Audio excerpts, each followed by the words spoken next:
In today's video, I'm going to teach you how to put a link in a Kit email that jumps to a specific section. This is really useful if your email is on the longer side and you want readers to quickly jump to a part that matters most to them, like a special offer, a tutorial, or a specific announcement. We'll set this up in two parts. First, we'll create the destination, which is the spot your email will scroll to. Then we'll create the actual link that people click, which triggers that jump.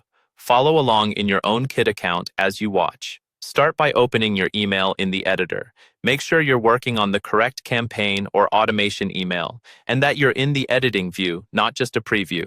Next, scroll through your email and find the exact section you want people to jump to. This might be a heading like Details, Pricing, or What's Included, or maybe a block with a coupon code. Once you've found that spot, we're going to create what's called an anchor. This is just a small piece of HTML that quietly sits in your email and marks that location. To add it, click the plus icon to add a new content block. From the list of block types, choose HTML. You should now see an empty HTML block in that section of your email. In that HTML block, paste the exact snippet shown in the video. That snippet includes an ID value, which is basically the label you'll use later when you create your link.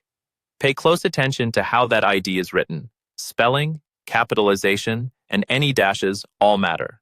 Once your anchor is in place, your destination section is ready.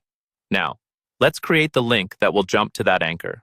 Go back up to the part of your email where you want readers to click. Highlight the text you want to turn into a jump link. This could be something like skip to details or jump to the offer. When the floating toolbar appears, click the link icon. In the URL field, instead of pasting a full website address, you're going to type a hash symbol, followed by the exact ID you used in your anchor. It should look something like hash section name with no spaces. This has to match perfectly, or the jump won't work. Once that's entered, click Add Link to save it. Now you can preview your email, click that text, and you should see the email scroll directly to your chosen section.